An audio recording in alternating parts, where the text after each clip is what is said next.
Salut à tous, j'espère que vous allez très bien. On se retrouve après un certain temps sans vidéo. Je voulais couvrir une partie de l'Euro, malheureusement mon ordi s'est cassé, donc plus de possibilité de montage, mais c'est pas grave.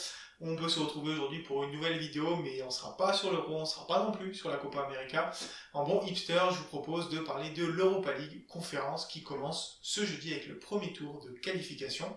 Il y a aussi de la Ligue des Champions qui a repris très récemment, mais j'ai envie de vous parler de cette compétition qui débute, qui fait sa première édition donc en 2021-2022. Je vais vous donner les informations principales à retenir sur cette compétition autour d'une question toute simple: est-ce que l'Europa League conférence est une arnaque? Alors pourquoi arnaque et pourquoi cette question? Moi je pense en fait globalement que cette compétition c'est une forme de compensation pour les modifications qui ont lieu notamment en Ligue des Champions. Mais une fois que je vous aurai expliqué tous les tenants et les aboutissants de la compétition, vous pourrez me faire part de vos commentaires, vos réactions notamment dans la section commentaires, et vous me direz si vous avez le même avis que moi. On va commencer donc par un petit peu d'histoire. En fait, il faut savoir que les compétitions européennes étaient souvent au nombre de 3 voire 4 historiquement. On a eu la Ligue des Champions à partir de 1955, donc la Coupe d'Europe des clubs champions. On a eu la Coupe de l'UEFA en 1971, qui est devenue ensuite l'Europa League dans les années 2000. On a eu également la C2, la Coupe d'Europe des vainqueurs de coupe, qui n'existe plus depuis 1999. J'ai fait une vidéo sur le sujet si ça vous intéresse. Il y a également eu par exemple la Coupe Intertoto dans le début des années 70, je crois, jusqu'à 2008, et donc qui n'existe plus. Et donc depuis 2008, en fait, il n'y avait plus que 2 compétitions européennes. Et donc en 2015, il y a eu un début de réflexion pour faire une 3e compétition européenne qui a été validée finalement par l'UEFA via l'ECA, donc l'European Club Association, dont le président est Andrea Agnelli. Donc voilà, c'est lui qui a validé ce projet. Donc au vu des dernières actualités, vous imaginez bien que Agnelli n'aura pas grand chose à faire des petits clubs, donc il devait avoir quelque chose derrière la tête.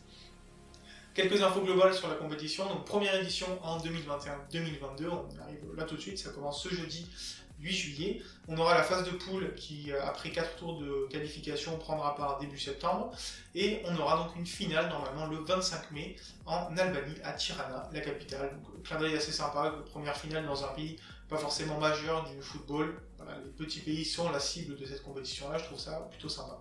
Alors, on va s'attaquer au format, et là, bon courage, c'est un sacré casse-tête. Derrière, un format assez simple, 32 équipes en phase de groupe à partir de septembre. Il y a toute une phase de qualification qui est complètement imbuvable à comprendre.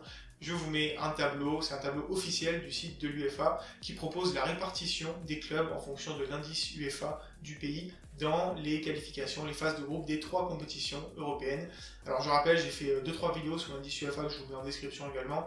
Globalement, c'est un indicateur de performance des clubs d'un même pays qui permet donc de classer les pays en fonction de ceux qui ont les meilleurs résultats auprès des clubs, donc du meilleur jusqu'au dernier. C'est notamment par cet indice UEFA que les 4 premiers pays, donc Angleterre, Espagne, Allemagne et Italie, ont 4 clubs en Ligue des Champions, quand le champion de Lituanie par exemple doit passer par 4 tours de qualification. Et donc ce tableau, il est incompréhensible. Heureusement, notamment nos amis belges ont fait un petit peu un schéma que je vous mets là, que je vous affiche maintenant, qui est déjà un peu plus faisable à comprendre, j'ai envie de dire, et encore c'est une sacrée galère, donc je vais essayer de simplifier.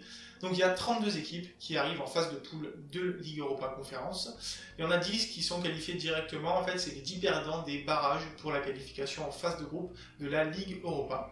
Et ensuite il reste 22 équipes, et en fait elles sont découpées en 2 voies. Il y a la voie des champions, donc on aura uniquement des clubs champions issus des tours préliminaires de Ligue des Champions puis en Ligue Europa, qui va donner jusqu'à 5 places en Ligue Europa Conférence. Et on a ensuite la voie principale, celle où en gros on va avoir les 2e, 3e et vainqueurs de coupe des petits pays type Lituanie, Luxembourg par exemple, qui vont s'affronter dans 1, 2, 3, 4 tours de qualification, qui seront rejoints par les éliminés aussi des tours de qualification en Ligue des Champions et en Ligue Europa, pour finalement octroyer 17 places à tout ce beau monde dans la phase de groupe de Ligue Europa Conférence. Au total, on a 181 équipes au départ pour seulement 32 en phase de groupe. Voilà, si vous m'avez suivi jusque-là, félicitations, vous avez du courage, je vous kiffe, franchement merci beaucoup. On peut passer du coup à la partie un peu plus simple. Phase de groupe donc de 32 équipes, 4 groupes de 8. Le premier est qualifié pour les 8e de finale. Le deuxième doit se taper un barrage contre le 3e de la phase de groupe de Ligue Europa. Et donc ensuite on a des 8e, des quarts, demi, finale, voilà, tout est plutôt facile derrière. On passe maintenant à ce que ça va changer dans les autres compétitions européennes. Alors si en Ligue des Champions il n'y a quasiment aucun changement, avant le 3e de Ligue des Champions en phase de groupe rejoignait les 16e de finale d'Europa League, maintenant il rejoindra simplement les barrages contre les 2e d'Europa League. Là où il y a beaucoup de changements, c'est en Europa League justement. Avant, elle était composée de 48 équipes en phase de groupe, et donc on descend à 32 équipes en phase de groupe, 4 groupes de 8. Il y a également une phase qualificative qui est beaucoup plus courte. Avant, il y avait 4 tours de qualification. Maintenant, il n'y en a plus que 2. Et globalement, c'est des tours qui sont ouverts principalement à quelques champions de pays moyens, voire mineurs du foot. Et ensuite, des non-champions, deuxième, troisième, etc. de championnats moyens du foot, type Pays-Bas, Autriche, etc. Et donc, on a en fait, notamment en phase de groupe d'Europa League, en fonction du classement, il peut tout se passer. Le premier est qualifié directement en huitième de finale. Le deuxième du groupe est qualifié en barrage contre le troisième des groupes de Ligue des Champions. Le troisième en Europa League va donc jouer un barrage contre le deuxième en Europa League Conférence. Et le quatrième d'Europa League, lui, la saison s'arrête pour lui. Alors, si je vous ai encore avec moi à ce moment de la vidéo, j'ai beaucoup de chance et vous avez beaucoup de courage. Voilà. Merci beaucoup d'être encore là. On va passer sur des choses un petit peu différentes et on va parler des dotations financières. Pour le coup, le bas va blesser pour l'Europa League Conférence. Donc je vous affiche quelques chiffres que je vais commenter pour un peu voir la comparaison. On a en dotation totale 235 millions d'euros pour l'Europa League Conférence, 465 millions d'euros pour l'Europa League et 2 milliards 100 millions d'euros pour la Ligue des Champions, donc en 2021-2022, c'est-à-dire que la somme de l'Europa League et de l'Europa League Conférence, c'est même pas un tiers de la dotation totale pour la Ligue des Champions. À côté de ça, par exemple, si on compare par équipe, une qualification en phase de groupe, c'est 3 millions d'euros en ELC, 3 millions 6 en EL et 15 millions pour la Ligue des Champions, soit 5 fois plus que l'ELC par exemple. Une victoire en phase de groupe, c'est 500 000 euros en Europa League Conférence, 630 000 euros pour l'Europa League et 2 800 000 euros pour la Ligue des Champions. Et enfin, quand la qualification en huitième de finale, c'est 10 millions d'euros pour la Ligue des Champions, on est sur 8,6 millions d'euros pour le vainqueur en EL et 5 millions d'euros pour le vainqueur en ELC.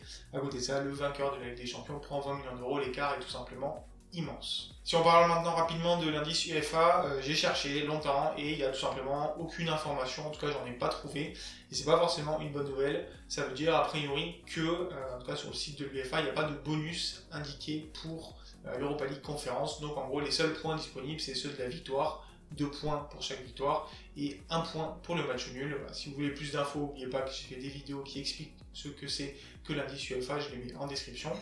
Donc à côté de ça, les bonus, donc ça serait 1 point pour les quarts de finale, demi-finale et finale en Europa League et en Ligue des Champions, simplement. Sans oublier les bonus magnifiques en Ligue des Champions, 4 points pour la qualification en phase de groupe, même si on est qualifié directement comme le quatrième du championnat d'Italie par exemple. Et il y a également 4 points pour la qualification en huitième de finale. On en vient donc au bilan, à ma lecture de cette compétition, et pour moi il y a quand même des avantages qui sont non négligeables.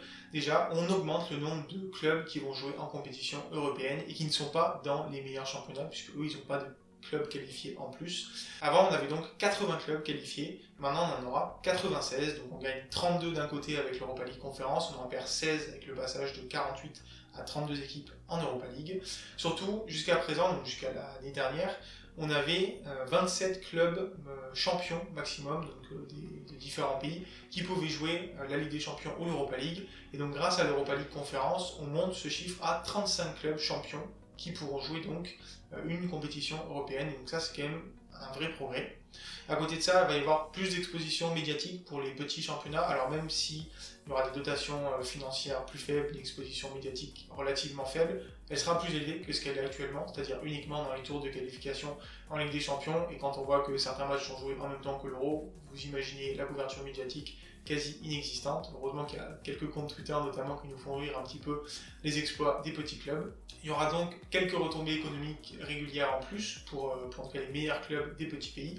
Surtout ça permet une uniformisation des 3 compétitions européennes avec 32 clubs à chaque fois en phase de groupe, c'est quand même plus simple à comprendre, j'ai envie de dire. Et donc si on veut conclure, ça pourrait faire penser à une Ligue des Nations en fait, des clubs, sauf qu'il y a des points négatifs quand même assez importants. Donc j'en ai parlé, mais les dotations financières sont en fait ridicules par rapport aux dotations notamment en Ligue des Champions.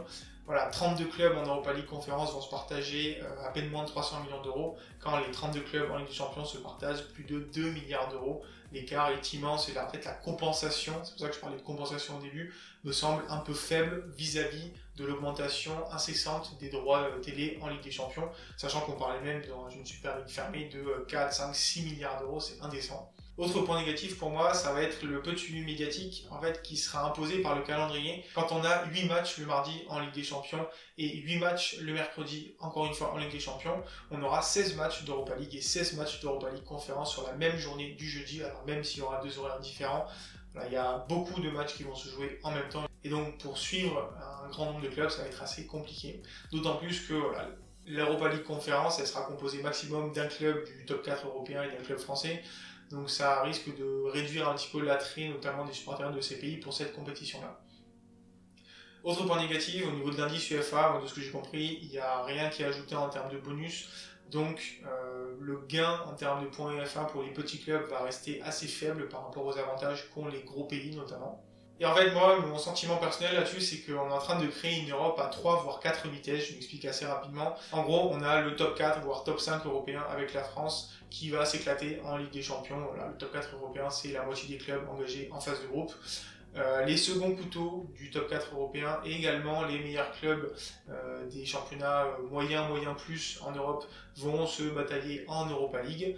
Ensuite, les seconds couteaux de ces championnats moyens et les champions des petits championnats et encore iront se battre en Europa League conférence. Et enfin, voilà, les petites équipes des petits championnats, en fait, ça ne va rien changer pour elles, elles n'atteindront toujours pas une coupe européenne. Et donc voilà, quand on regarde, ça fait un petit peu 3 voire 4 vitesses différentes, avec des écarts qui vont se creuser de plus en plus avec le temps. Vu le format qui est prévu en 2024 pour les compétitions européennes, ça risque d'être le cas. Donc si je fais une conclusion, globalement, pour moi, c'est quand même une bonne nouvelle, cette Europa League conférence, c'est mieux que rien.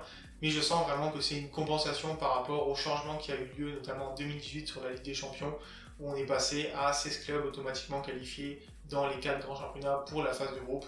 Voilà, c'est une mini compensation par rapport à l'écart énorme qui a été délibérément créé par l'UEFA. Et donc je suivrai cette compétition avec plaisir pour découvrir voilà, des petits clubs de petits pays, mais on va dire que le grand nombre s'en foutra, à mon avis, pas mal de cette compétition, à moins qu'il y ait un club anglais, mettons, qui arrive en demi ou en finale. À ce moment-là, les gens s'y intéresseront peut-être, mais j'ai peur que l'intérêt soit assez faible. Voilà, j'espère que cette vidéo vous aura plu. J'ai bien envie d'avoir vos avis là-dessus, vos retours. N'hésitez pas à me les dire en commentaire. Est-ce que c'est une compétition que vous allez suivre? Est-ce que vous avez la même lecture que moi? Est-ce que vous pensez que c'est une compensation? Ou est-ce que pour vous c'est une vraie compétition européenne très intéressante? Voilà, ça m'intéresse d'avoir un petit peu vos avis. Également vos avis sur la vidéo, si vous avez aimé le format, trop long, trop court, au niveau des schémas que j'ai utilisés également. Si vous voulez m'aider, le meilleur moyen c'est de liker cette vidéo, la commenter, la partager. Pourquoi pas vous abonner même si vous voulez voir les prochaines vidéos ou les précédentes. Et moi du coup je vous souhaite une très belle journée, je vous dis à très bientôt pour parler foot. Ciao ciao tout le monde.